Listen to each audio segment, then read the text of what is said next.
قالوا يا أيها العزيز إن له أبا شيخا كبيرا فخذ أحدنا مكانه إنا نراك من المحسنين۔ حضرت سیدنا یوسف علیہ نبینا و علیہ السلام نے جب اپنے بھائیوں کے سامان کی تلاشی لی تو سب سے آخر میں حضرت بنیامین رضی اللہ تعالی عنہ کے سامان کو کھولا، اس میں سے شاہی پیالہ برآمد ہوا۔ تو حضرت سیدنا یوسف علیہ نبینا و علیہ السلام نے ان سے پوچھا، اب جس بندے سے یہ برآمد ہوا ہے اس کی سزا کیا ہونی چاہیے؟ اس سے پہلے پوچھ لیا کہ جس بندے سے یہ برآمد ہو اس کی سزا کیا ہونی چاہیے؟ تو سب نے بیک زبان بولا، انہوں نے کہا کہ جس بندے کے پاس سے یہ سامان نکل آئے، ہمارے ہاں تو ایسے بندے کی سزا یہ ہے کہ اس کو زندگی ساری کے لیے غلام بنا کے رکھا جائے۔ اب عزیز مصر کے ہاں یعنی کہ مصر کے قانون میں یہ سزا نہیں تھی غلام بنا کر رکھنے والی، ان کے ہاں سزا یہ تھی یا تو بندے کو مارا پیٹا جاتا یا پھر اس کو قید کر دیا جاتا، اس طرح کی سزا تھی۔ لیکن یہ والی سزا جو ہے کہ اس کو غلام بنا کے رکھا جائے، یہ حضرت سیدنا یعقوب علیہ نبینا علیہ السلام کی شریعت مبارکہ میں تھی۔ جب حضرت یوسف علیہ السلام نے ان سے پوچھا کہ جس کے پاس سے یہ برآمد ہو اس کی سزا کیا ہونی چاہیے، تو سزا بھی انہوں نے خود ہی بیان کی۔ ابھی نکلا نہیں تھا، جیسے وہ نکلا تو اب وہ سزا تو چونکہ خود بیان کر چکے تھے۔ جی حضرت سیدنا یعقوب علیہ السلام کے پاس جب ان کے بیٹے پہنچے تو وہاں حضرت یعقوب علیہ السلام نے یہی فرمایا تھا، فرمایا کہ یہ تم نے خود ہی بیان کی ہے سزا ان کے سامنے، ان کو تو پتہ نہیں تھا کہ ان کے ہاں سزا کیا ہے، وہ پھر اپنی ان کے ہاں جو رائے تھا قانون اسی کے مطابق جو بھی کرتے چھوڑ تو دیتے۔ تم نے کیا کیا؟ تم تو اسے پکڑوا کے گرفتار کروا کے واپس آ گئے ہو۔ اللہ اکبر کبیرہ۔ اب ہوا یہ کہ انہوں نے جب دیکھا کہ حضرت بنیامین رضی اللہ تعالیٰ عنہ کو تو انہوں نے چھوڑنا نہیں، اب وہ منت ترلے کرنے لگے۔ انہوں نے کہا جناب ایک سزا تو ہم نے بیان کی ہے، دو صورتیں اور بھی ہیں، دو صورتیں اور بھی ہیں۔ ایک تو معاف کرنے والی ہے کہ اس کو معاف کر دیا جائے مہربانی فرماتے ہوئے، اور دوسری جو ہے وہ یہ ہے کہ اس کی جگہ فدیہ لے لیا جائے، اس کی جگہ فدیہ لے لیا جائے کہ ہم میں سے کسی کو یہاں ٹھہرا لیا جائے، اس کو آپ غلام بنا لیں، اسے چھوڑ دیں۔ انہوں نے کیسے عرض کی حضرت یوسف علیہ السلام کی بارگاہ میں؟ قالوا، وہ کہنے لگے، یا ایھا العزیز، اے عزیز، ان لہ ابا شیخا کبیرا، بے شک اس کا جو والد ہے نا، اس کے جو ابا جان ہیں وہ بہت ہی بوڑھے شخص ہیں، وہ بہت ہی بوڑھے شخص ہیں۔ یہاں یہ ذہن میں رہے، یہاں شیخ کے دو معنی ہو سکتے ہیں، ایک تو وہ بوڑھے والا کہ یہ بہت بوڑھے ہیں، اس کے والد جو ہیں، کہیں یہ نہ ہو کہ وہ یہ صدمہ ان کو پہنچے تو اس صدمے کی وجہ سے ان کو کچھ ہو جائے، اس لیے مہربانی فرمائیں اس کو چھوڑ دیں، معاف کر دیں، یا پھر اس کے فدیے کے طور پر ہم میں سے کسی کو آپ یہاں رکھ لیں۔ ایک معنی یہ ہے۔ دوسرا معنی یہ ہے یہ شیخن کبیرن کا کہ اس کے والد جو ہیں وہ بہت بڑے بزرگ ہیں، بہت بڑے بزرگ ہیں، بڑے کریم ہیں، جس طرح آپ بڑے کریم ہیں نا، آپ بڑے محسن ہیں، اسی طرح اس کے والد بھی ایسے ہی ہیں، وہ بھی بڑے کرم فرما ہیں، وہ بھی بڑے اچھے آدمی ہیں، آپ بھی بڑے اچھے آدمی ہیں، تو چلو ان کا خیال کرتے ہوئے اس کو چھوڑ دیا جائے، ان کا خیال کرتے ہوئے ہم میں سے کسی کو رکھ لیں یہاں پہ تو اس کو چھوڑ دیں، کیونکہ والد صاحب جو ہیں ان کا لگاؤ اس کے ساتھ بہت زیادہ ہے، تو کہیں یہ نہ ہو کہ وہ جب اپنے بیٹے کو سامنے نہیں پائیں گے تو ان کو تکلیف ہوگی، ہم میں سے کو رہ جائے یہاں تو تکلیف تو ہوگی لیکن اتنی نہیں ہوگی جتنا اس کا صدمہ اپنے دل پر لیں گے وہ۔ اللہ اکبر، کیونکہ وہ پہلے حضرت یوسف علیہ السلام کے معاملے میں وہ دیکھ چکے تھے سارا۔ جی اللہ اکبر کبیرہ۔ اللہ تبارک و تعالی نے ارشاد فرمایا، انہوں نے کہا قالوا یا ایھا العزیز، اے عزیز، ان لہ ابا شیخا کبیرا، بے شک اس کے جو ابا جی ہیں وہ بہت بوڑھے ہیں، فخذ احدنا مکانا، تو آپ ہم میں سے کسی ایک کو اس کی جگہ یہاں غلام بنا لیں، ہم میں سے کسی کو ٹھہرا لیں، انا نراک من المحسنین، بے شک ہم دیکھتے ہیں آپ بہت ہی اچھے ہیں، آپ بہت ہی اچھے ہیں۔ جیل والوں نے بھی یہی کہا تھا کہ انا نراک من المحسنین، اب بھائی بھی وہی کہہ رہے ہیں حضرت یوسف علیہ السلام کو، ہم دیکھتے ہیں کہ آپ بہت اچھے ہیں۔ انہوں نے حضرت یوسف علیہ السلام کا اچھا ہونا، ان کا محسن ہونا کیسے جانا؟ اس کے متعلق چند ایک باتیں جو ائمہ تفسیر نے بیان کی ہیں۔ سب سے پہلی بات تو یہ ہے کہ جب بھائی یہاں آئے تھے، حضرت یوسف علیہ نبی جناب علیہ السلام نے ان کو شاہی مہمان کے طور پر ٹھہرایا تھا، جبکہ ان کو پتہ نہیں تھا کہ یہ ہمارے بھائی ہیں، جی ان کو پتہ نہیں تھا یہ یوسف علیہ السلام ہیں۔ اب حضرت سیدنا یوسف علیہ السلام نے ان کو شاہی مہمان کے طور پر ٹھہرایا، پھر ان کو جو گندم عطا فرمایا، گندم دینے کے بعد حضرت یوسف علیہ السلام نے ان کی پونجی جتنے بھی پیسے انہوں نے دیے تھے، جی وہ سارے کا سارا مال جو دوبارہ ان کی گندم میں رکھ دیا۔ یہ ساری چیزیں جو ہیں یہ ان کے لیے بڑی یعنی کہ اس بات پر دلالت کرنے والی تھی کہ یوسف علیہ السلام جو ہیں وہ بڑے ہی محسن ہیں، بڑے ہی احسان فرمانے والے ہیں۔ ایک تو بات یہ ہو گئی۔ دوسری بات یہ ہو گئی کہ جیسے حضرت سیدنا یوسف علیہ نبی جناب علیہ السلام نے اہل مصر کو گندم دینا شروع کیا تو لوگوں کے پاس جتنے پیسے تھے وہ سارے کے سارے دے چکے، اس کا گندم لے کے کھا چکے۔ بعد میں یوسف علیہ السلام نے فرمایا کہ انہوں نے کہا جی گندم چاہیے، فرمایا کچھ دو۔ انہوں نے کہا جی اب تو پیسے نہیں رہے، فرمایا کہ اپنے جانور دے دو۔ انہوں نے جانور دے دیے، جانور دیتے گندم لے جاتے۔ اب انہوں نے کہا جی گندم چاہیے، فرمایا بھی کچھ دو۔ انہوں نے کہا جانور تو ختم ہو گئے، اب تو کچھ بھی نہیں ہے۔ حضرت یوسف علیہ السلام نے فرمایا کہ اپنی زمینیں دے دو، بھائی زمینیں دے کے گندم لے لو۔ تو انہوں نے اپنی زمینیں دی اور گندم لے لیا۔ اب زمینیں بھی ساری دے بیٹھے، پورے مصر کی ساری زمین کے مالک واحد حضرت یوسف علیہ السلام بن گئے۔ ہاں جی، یہ وہ علاقہ ہے جہاں پہ جناب یوسف علیہ السلام کو بطور غلام لائے تھے، لیکن اللہ اکبر کبیرہ پورا مصر جو ہے ساری زمینیں یوسف علیہ السلام کی ہو گئی۔ اب انہوں نے کہا جی ہمیں گندم چاہیے، میں کہ دو کچھ۔ انہوں نے کہا جی اب تو کچھ بھی نہیں بچا، میں کہ اپنا آپ دے دو، پھر غلام بن جاؤ ہمارے، تم ہماری غلامی میں دے دو۔ سارا مصر جو ہے جب تک غلام نہیں بن گیا تب تک جو ہے نا ان کے پاس بھی کچھ بھی نہیں رہا، صرف اپنی جانیں تھیں وہ بھی یوسف علیہ السلام کی ملکیت میں دے دیں۔ اصل میں رب تبارک و تعالی نے یہ کیا اس لیے کہ میں کہ رب تعالی کے پاک پیغمبر ہیں یوسف علیہ السلام، ان کی بولی لگی تو لگی کیوں؟ بتائیں، اور رب کے نبی کی بولی لگا رہے ہو تم؟ اتنا بھی پورے مصر کے اندر ایک بھی بندہ دانا نہیں تھا جو نور نبوت کو پہچان لیتا، سارے کھڑے ہوئے تھے چپ کر کے، تم لائنیں بنا کے قطاریں بنا کے کھڑے ہوئے تھے، میں بھی لینے آیا ہوں، میں بھی خریدنے آیا ہوں۔ اللہ اکبر کبیرہ۔ حضرت سیدنا یوسف علیہ نبی جناب علیہ السلام جب پورا مصر جو ہے یعنی ہر ایک کوئی بھی شے کسی کی ملکیت نہیں رہی پورے مصر کے اندر، ہے حیران کن بات یہ نہیں؟ ان کی ساری جائیدادوں کے مالک یوسف علیہ السلام، ان کے جانوروں کے مالک یوسف علیہ السلام، ان کی جانوں کے مالک یوسف علیہ السلام۔ جب سارا مصر یوسف علیہ السلام کے ہاتھوں بک گیا، پھر حضرت یوسف علیہ السلام نے ارشاد فرمایا میں جاؤ تمہاری زمینیں تمہیں دی، تمہارا مال تمہیں دیا، تمہارے جانور تمہیں دیے، اور تمہاری جانوں کو بھی بخش دیا ہے، آج کے بعد تم سارے کے سارے آزاد ہو۔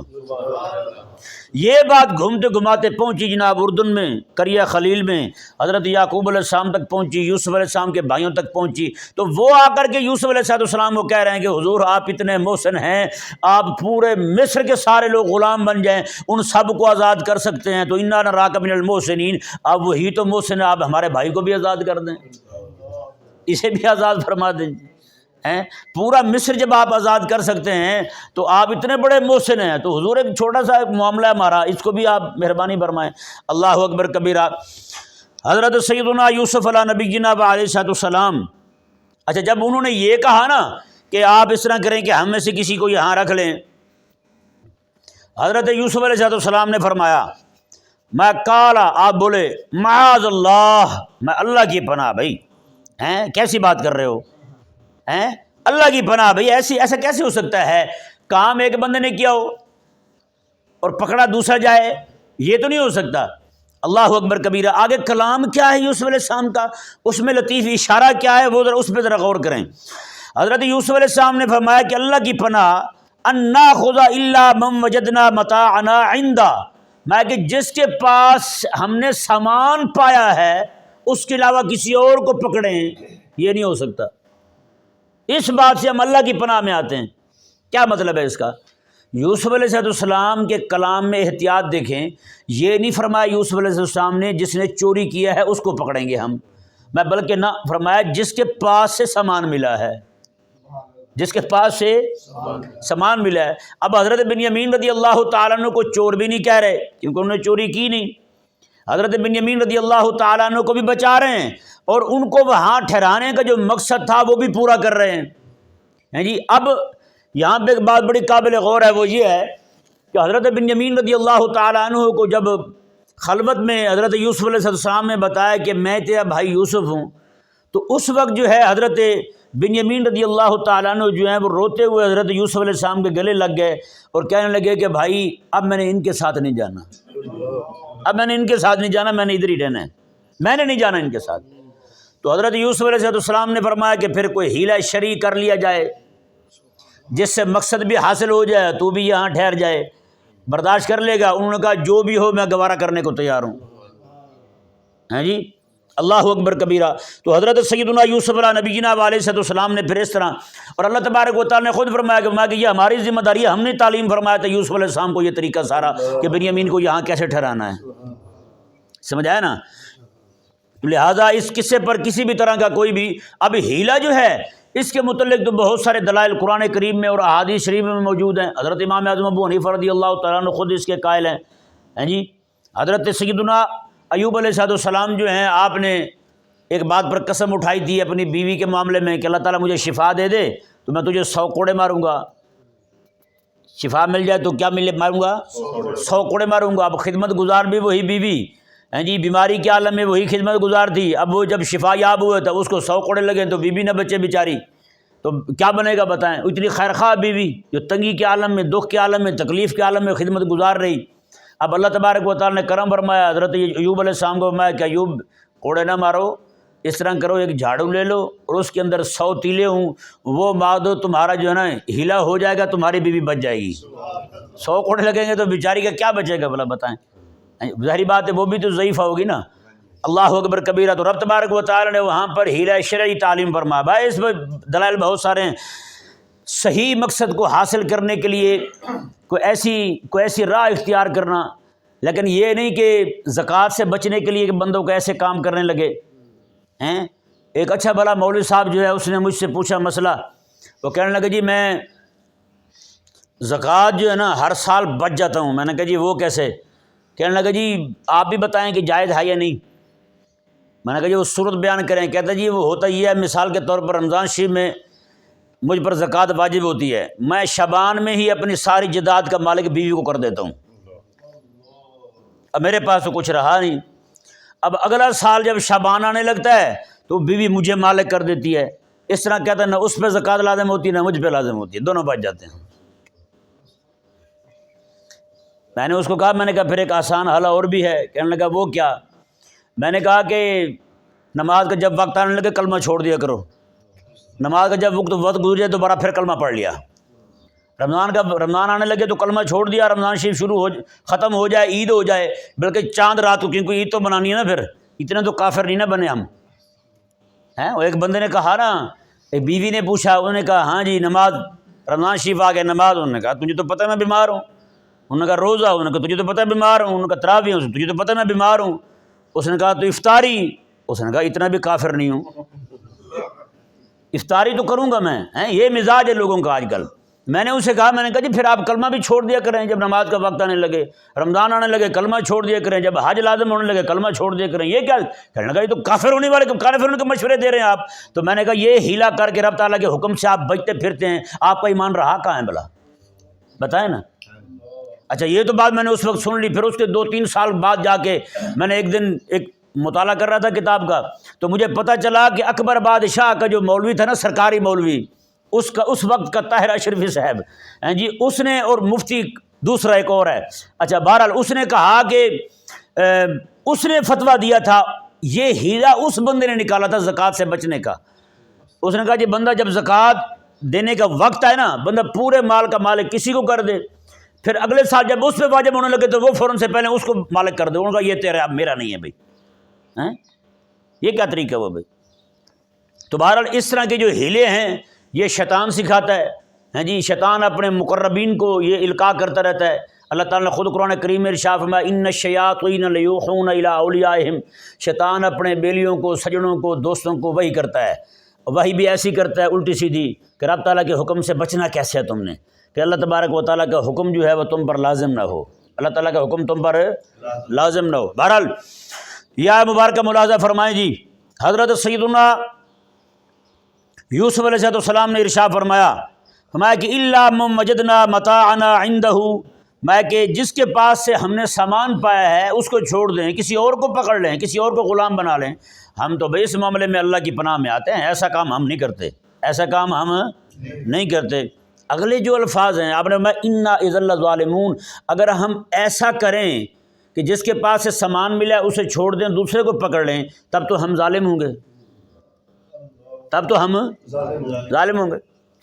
اب غور کرنے والی بات یہ ہے، یہاں پر جو اشکال وارد ہوتا ہے وہ یہ ہے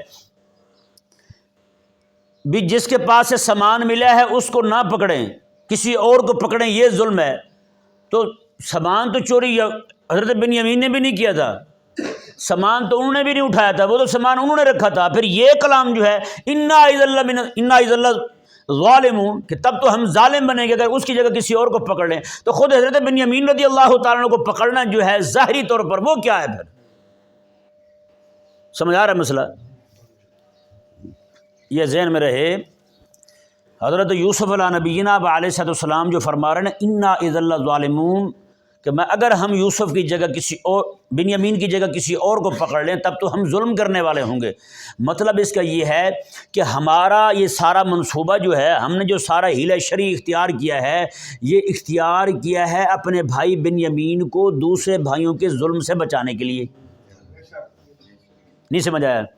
یہ سارا ہم نے کام کیا ہی، پوری منصوبہ بندی ہوئی ہی اس لیے ہے، اللہ تعالیٰ نے تعلیم فرمایا مجھے اس لیے ہے کہ میں اپنے بھائی بنیامین کو بچا لوں، کہ اب یہ لے کے جائیں گے، ان کی ضرورت پوری ہو چکی ہے گندم والی، ان کا کام پورا ہو چکا ہے، اب یہ راستے میں جاتے ہوئے کہیں یہ نہ ہو جو انہوں نے میرے ساتھ کیا تھا وہ اس کے ساتھ کریں۔ اب انا اذا لظالمون کے دو معنی ظاہر ہوئے۔ ایک معنی یہ ہوا کہ یوسف علیہ السلام فرماتے ہیں میرے رب نے مجھے جو تعلیم فرمایا ہے وہ بنیامین کو بچانے کا فرمایا ہے، میرے رب نے جو مجھے حکم دیا ہے بنیامین کو روکنے کا یہاں حکم دیا، اگر میں کسی اور کو روکتا ہوں تو رب تعالیٰ کے حکم کی مخالفت کروں گا، یہ تو ظلم ہوگا بھائی، انا اذا لظالمون، تب تو ہم ظلم کرنے والے بن جائیں گے۔ ایک معنی یہ ہوا۔ دوسرا معنی یہ ہوا جو بھی میں نے آپ کے سامنے کھولا، حضرت یوسف علیہ السلام یہ فرماتے ہیں بچانا تو مقصد ہے بنیامین کو، اگر میں یہاں بنیامین کی جگہ کسی اور کو رکھ لیتا ہوں میرے بھائی کے ساتھ تو پھر زیادہ ظلم ہوگا۔ نہیں سمجھے؟ ظاہری بات ہے بنیامین کو جب لے کر کے جائیں گے تو انہوں نے پھر کوسنا بھی ہے، راستے میں تانے بھی دینے اور مارنا بھی ہے، تکلیف بھی دینی ہے، تیری وجہ سے ہمارا بھائی وہاں پکڑا گیا، تیری وجہ سے ہمارا بھائی گرفتار ہو گیا، اور اذیت بھی دیں گے، تکلیف بھی دیں گے۔ اللہ اکبر۔ حضرت یوسف علیہ السلام نے فرمایا کہ اگر میں اپنے بھائی کو چھوڑ دوں، اس کو تم لے جاؤ بنیامین کو، تم اس کی جگہ تم میں سے کسی کو رکھ لوں یہاں پر، میں تب تو پھر میں خود ہی ظلم کروانے والا ہوں اپنے بھائی پر، حضرت بنیامین رضی اللہ تعالیٰ عنہ پر۔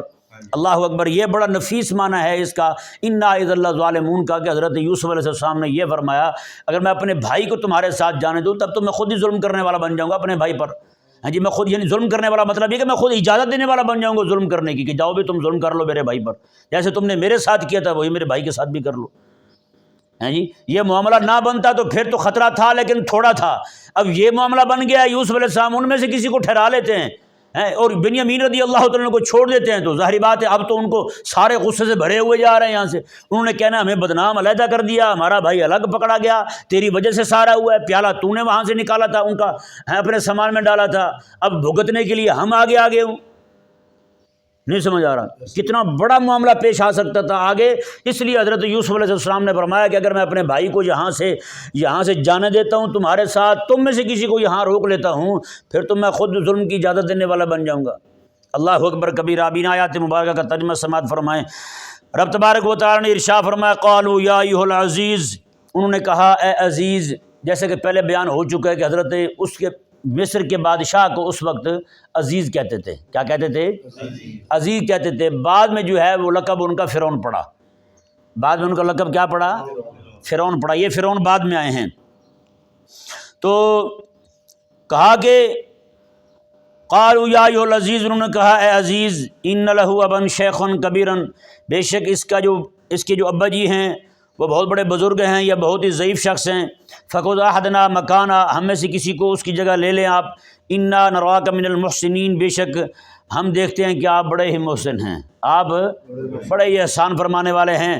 قال معاذ اللہ، حضرت یوسف علیہ السلام نے میں اللہ کی پناہ بھائی ان ناخذ الا من وجدنا متاعنا عنده، کہ میں جو ہے نا وہ اس کے علاوہ کسی کو پکڑوں جس کے پاس سے ہم نے سامان پایا ہے، انا اذا لظالمون، تب تو ہم ظلم کرنے والے بن جائیں گے، بے انصافی کرنے والے بن جائیں گے۔